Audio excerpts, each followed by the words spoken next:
The auctioneer dropped the gavel at $450, and the loudest man on the lot laughed at him in front of the whole crowd.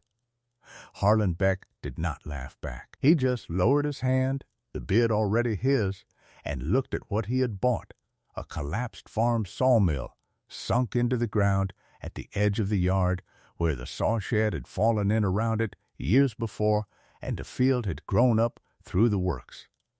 The long timber log carriage lay half buried in the sod, its frame rotted gray and soft and its track rails gone to rust. And out of the middle of the ruin stood the one piece everybody could name, a great 50-inch circular saw blade, rust brown from rim to eye, its teeth still standing in their sockets, rising out of the wreck like something the field itself had grown. Around it sat the iron of the mill, the heavy-cast husk frame the blade ran in, the mandrel in its seized boxes, the flat-belt pulleys that had once run to a tractor, the set works and a ratchet and a carriage dogs, all of it scaled and frozen and half swallowed by the grass, the timber gone, the shed gone, and the man who had run it gone. The whole of it read to the crowd as a boneyard of rotted wood and dead iron. Harlan had just paid $450 to own all of it. The sunken carriage and the rusted blade and every seized casting in the field. It was a bright, clear morning, the kind of hard, clean light that pours across a farm lot in early fall. At an estate sale on the Brant place at the far end of the county, the machinery and the shop tools and the household goods ranged out on the grass, and back of it all, past the barn. The wreck of the sawmill that had cut half the barn timber in that end of the county before most of the crowd was born. Harlan was 73 years old, lean and a little stooped now, but sure in the hands, with a deeply lined face gone soft and weathered, close-cropped white hair under a flat cap, wire spectacles pushed up his nose, and pale, patient eyes that took their time. His hands were broad and scarred and careful, the fingers still steady the way a millwright stays steady when he has spent a life setting heavy machines plumb and true and making them run. He had come up in the sawmills in his young years, a sawyer by his living and a millwright by his gift, and beyond both of those, a saw-hammerer. One of the last men in the state who could lay a straightedge across a 50-inch blade, read where the tension had gone wrong, and bring it back true with a cross-face hammer and nothing else. Until the portable band mills and the big automated outfits came, the neighborhood mills shut down one by one, and the men who could true a big circular saw by its ring were quietly let go. He had made his living since fixing farm machinery, but the smell of oak sawdust and the sound of a true blade in the cut never left him. The man who laughed was Roy Sloigel, who ran the biggest used equipment and salvage yard in 3 counties, a heavy-set man of about 55 in a loud cherry-red windbreaker he wore to be seen in, his face clean-shaven and ruddy, a thick gold ring on one hand and a fat unlit cigar in the other. $450, Roy said, loud so the whole lot could hear it. $450 for rotted timber and a rusted blade. The carriage has gone soft enough to kick apart, the irons are rusted into one piece, and that blade stood in the weather so long it wouldn't cut warm butter. There's no sawmill in that grass, old-timer, there's a boneyard. You paid $450 for the bones of a dead mill and the privilege of digging the grave out yourself. He coined the name right there, loud enough to carry, the boneyard, and it stuck for the rest of that month, because a rotted carriage sunk in the sod with a rusted blade standing up out of it did look like nothing so much as a graveyard for the trade that had died there. The crowd laughed because Roy laughed, the way a crowd does. Harlan stood through it without a change in his face, his hands folded quiet in front of him, and let the laughter pass, the way weather passes a man who has decided to stand in it. Now, if you have ever watched a quiet, capable man get talked over by a loud one, if you have ever known somebody whose skill the world used when it needed something and forgot the rest of the time, then you already understand what this channel is about, and you might take a second to subscribe, because the people who stay for stories like Harlan's are who Iron Hook Stories was built for. Harlan said nothing. He had learned a long time ago that work does not answer to noise. What Roy Slagle could not have known, grinning behind his cigar, was that Harlan had walked that wreck at daylight, before the sale ever opened, with a lifetime of mills awake in him. The crowd saw rot. Harlan saw the iron. The timber was gone, all right, carriage frame, track stringers, husk sills. Gone past saving, but the timber was never the mill.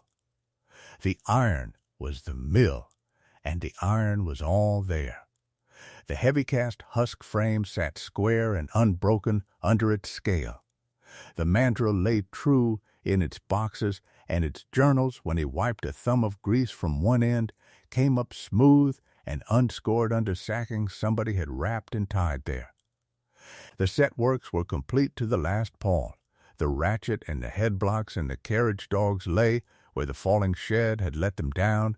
The flat belt pulleys were sound, and the great blade itself, rust-brown, filthy, mocked, was unbroken, with no crack running out of a single gullet, and its collars still snug on the arbor. Harlan knew what became of old mills, because he had watched it happen for 50 years, the blades sold off to be painted with sunsets and hung on walls, the husk irons dragged onto scrap drives, the set works lost in the weeds, whole outfits parted and scattered until a mill survived only as pieces of itself in 10 men's barns. What lay sunk in Otto Brandt's field was, so far as he could tell from the grass, all there, every iron a complete outfit needed, still together, still one machine. And a complete outfit was the one thing the old millmen had always said you would never see again. Harlan had come up hard. He went into the mills young, off-bearing green oak slabs and shoveling sawdust before he was strong enough for better, apprenticed to an old sawyer and saw hammerer who cut for a dozen townships and taught him the whole of it. How to set a mill dead level and line the carriage to the blade. How to dog a crooked log so it gave up a straight board. How to listen to a saw in the cut the way another man listens to a motor. And last and rarest, how to hammer a blade, laying the straightage across the steel, finding the fast places and the loose, and working the tension back blow by patient blow until the saw stood up and ran true at speed.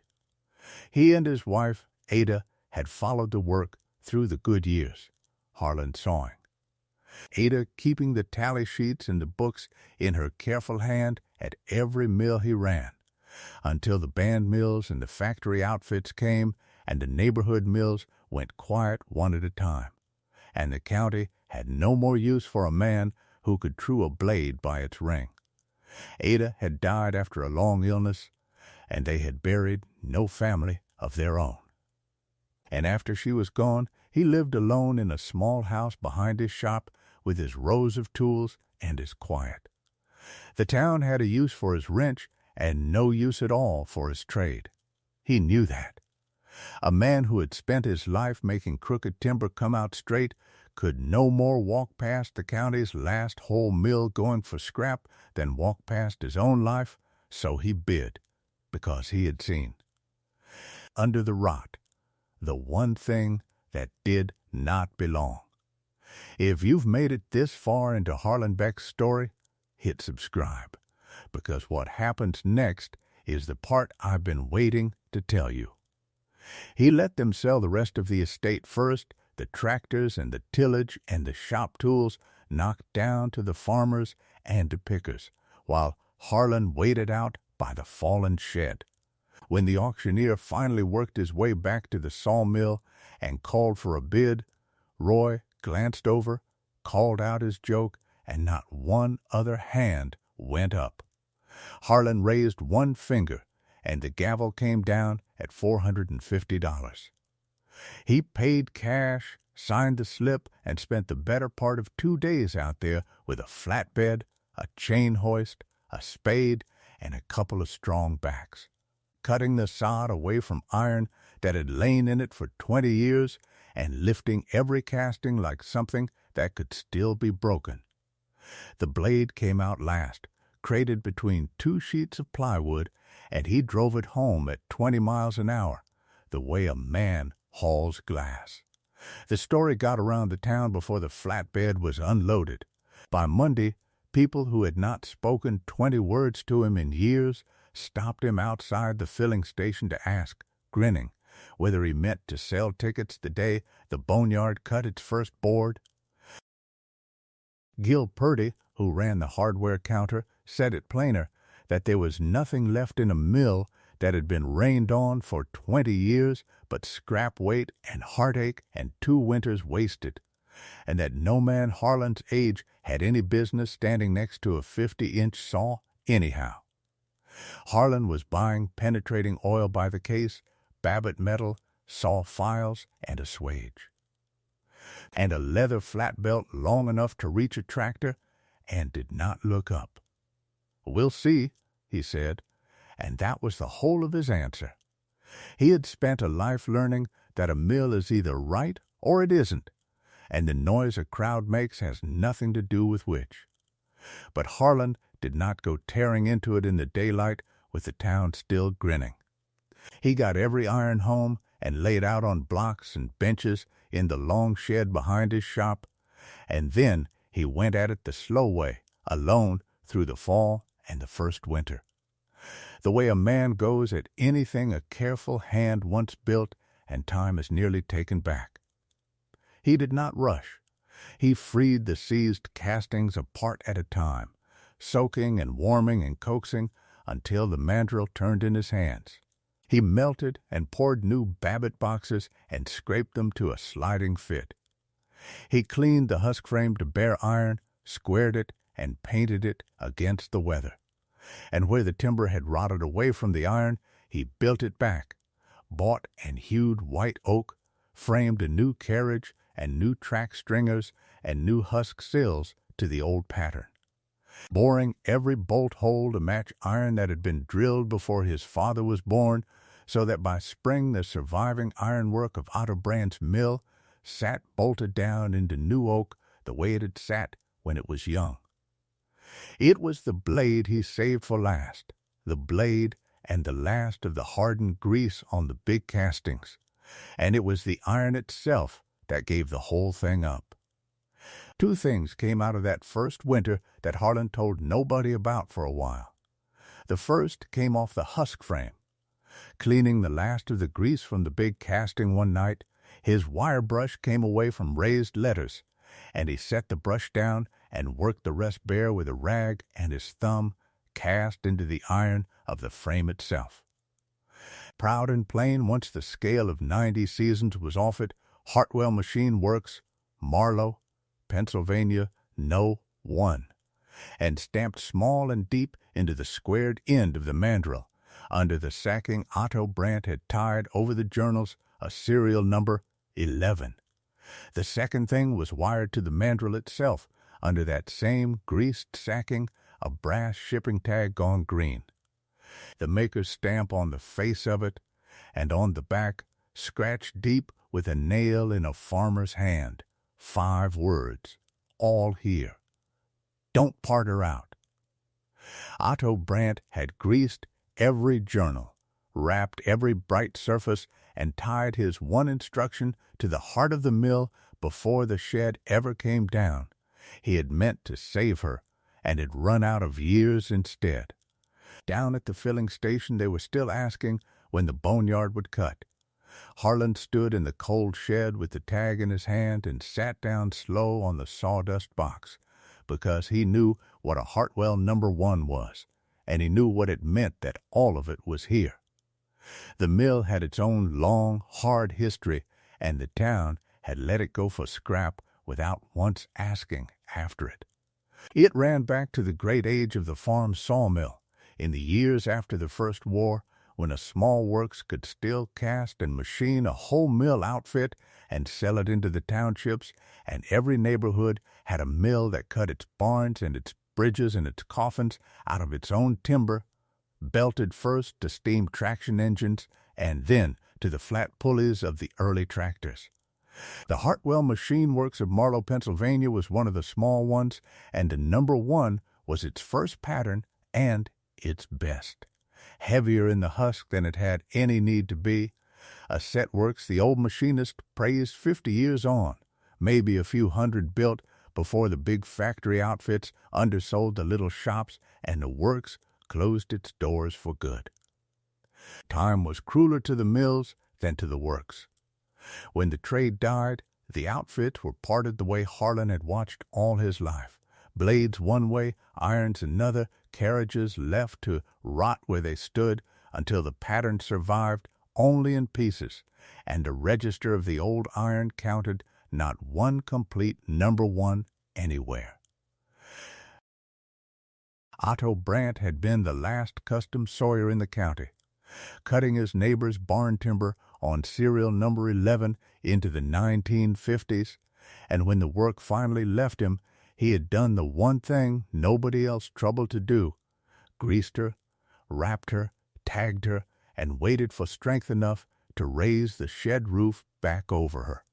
The strength never came. The shed came down, the grass came up, and his mill lay 20 years in the field, being called a boneyard, complete to the last pawl the whole time. The second winter belonged to the blade. A 50-inch circular saw is not sharpened so much as it is tuned, and a blade that has stood in the weather for 20 years has forgotten everything it knew. Harlan hung it on the rebuilt mandrel, trued the collars, and went at it the way his old master had taught him, straightage across the steel, chalk on the fast places, and the cross-face hammer walking the tension back into the plate a ring at a time, checking, turning, checking again, night after night, until a saw the size of a kitchen table would stand up straight at speed instead of wobbling, like a plate on a stick. He ground the rust from the gullets, swaged and filed every tooth to the old pattern, and balanced the whole of it until it spun on the arbor with no more tremble than a clock wheel. Men who knew the trade would have paid admission for those evenings. The town figured he was out there polishing scrap. By the end of February, when he tapped the rim with his knuckle, the blade answered him with one long, even ring, the sound a true saw makes and a ruined one never can, and Harlan stood in the cold shed and listened to it die away, like a man hearing a voice he had not heard in 30 years. In March, he wrote to the state's Antique Machinery Association, to the soft-spoken retired mill engineer who kept its register of the surviving sawmill outfits, and the man drove out and walked around the rebuilt mill for a long time without saying much, and went very still over the cast name in the husk and the number in the mandrel. Then he told Harlan plainly what he had. The register counted Hartwell number 1s in pieces, a blade in one collection, a husk in another, a set works on a museum shelf, and not one complete outfit anywhere, let alone one that could be made to run. Serial 11 was the earliest number known to survive at all. A documented complete early outfit of that class had brought $48,000 at a collection auction not long before, and this one, original blade, husk, carriage irons, set works, and pulleys all together. The maker's name cast plain in the frame was its equal or better, and parted out, he said, the blade and the set works alone would bring more from collectors than the whole mill ever would in one piece. It was, he said, the last of its kind in the state that would ever saw again if it sawed. Harlan sat with that a while. The boneyard the lot had laughed at held, in the iron of it, a small fortune, and, worth more than the money, the last whole survivor of its pattern, still wearing the tag of the man who had refused to let it be scattered. The next morning, Harlan did not call a collector, and did not sell the mill away to sit dead and roped off in some collection hall, and did not part it out for the blade and the set works that would have brought far more scattered than the whole ever could, and a few in town thought him a fool a second time. He let them. He had spent one whole month being the man who paid $450 for a boneyard, and he did not mind being thought a fool by people who had never once been right about the thing in front of them. Parting the old mills out was the very thing that had killed the pattern and 100 outfits like it, and Otto Brandt had wired 5 words to the mandrel against exactly that day, and Harlan had spent his whole life on the same side of that argument, keeping machines whole and working instead of selling them off in pieces. There was no truth in doing to the last one what had been done to all the others. That part was never the point. So he did the harder thing. He set himself to finish her, to see Serial 11 written back onto the register with a working mill under the number, and to find whatever family Otto Brandt had left, because somebody of Otto's ought to know what he had saved. Otto Brandt had a daughter living yet, a gray woman named Irene in a river town 2 counties over, who had grown up on the place to the whine of that blade, the sound of her father's trade drifting up from the sawshed every fall of her early years, and who had signed the estate papers believing the mill her father always meant to fix was a pile of rot the auction had been lucky to get $450 for. Harlan went to her that spring with photographs of the rebuilt carriage and the cast name in the husk, and last of all he put the brass tag in her hand and let her turn it over and read the 5 words her father had scratched there with a nail. She put a hand flat on the table and went quiet a long time. They had all thought the mill died with him. Here was proof he had spent some of his last strength making sure it wouldn't, greasing journals and tying sacking in a falling shed, leaving 5 words for whoever came, whenever they came. She asked Harlan why he had troubled himself, an old man 2 winters, for a stranger's machine. He said only that a machine is a promise handed forward from the maker to every man who runs her.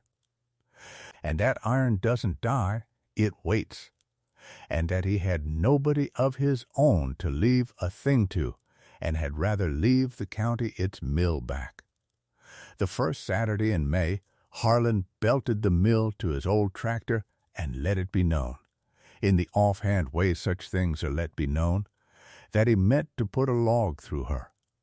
The county came the way it comes to a thing it is laughed at, early, and in numbers and wearing its doubt where he could see it. Roy Slagle parked his red pickup at the back of the crowd and stood by the tailgate with his cigar. Irene Brandt stood up front by the husk where Harlan had asked her to stand. He rolled a clear white oak log onto the new carriage, set the dogs, and opened the tractor up until the flat belt ran taut and the great blade came up to speed with a sound the older men in that crowd went still at, the long, even, rising ring of a true saw, a sound that end of the county had not heard in 20 years.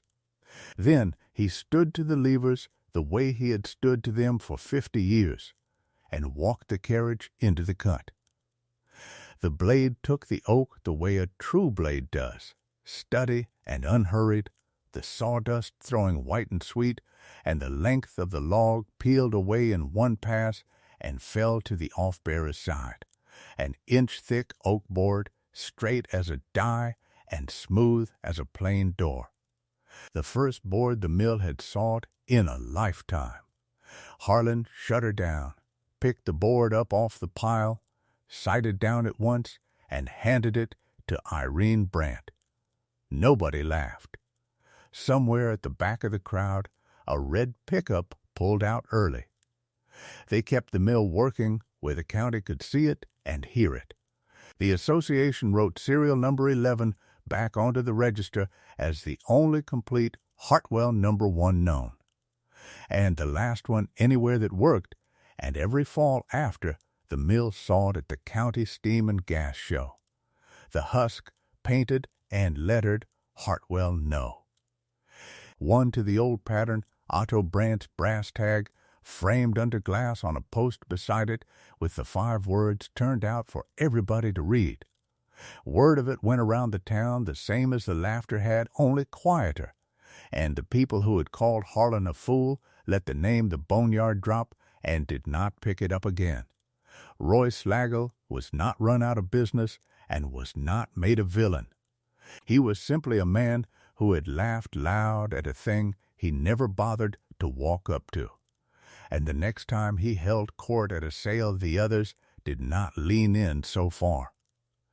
And on a still evening that next fall, the light going gold across the showgrounds, Harlan Beck, the man who had been 73 years old the day that gavel fell and the whole auction laughed, stood by the mill after the crowd had thinned, the great blade ticking as it cooled, and laid one broad, scarred hand flat on the iron of the husk frame over the cast name and nodded once, the way a man nods at a job that was done right. The work had said it for him the way work always did. A machine is a promise handed forward. The maker casts his name into the frame, and the last man to run her wires 5 words to the mandrel, both of them trusting that somebody will come along who can read iron and keep the promise. And a county rarely knows what it left to sink into the grass until somebody troubles to dig out the thing it laughed at. So I'll leave it to you. Was Harlan Beck right to keep the last Hartwell whole and sawing in the open air, taking none of the fortune he could have had for it? Or should he have let it go to a collection safe under a roof for money an old man could have used? Tell me which one in the comments, and I'll read them.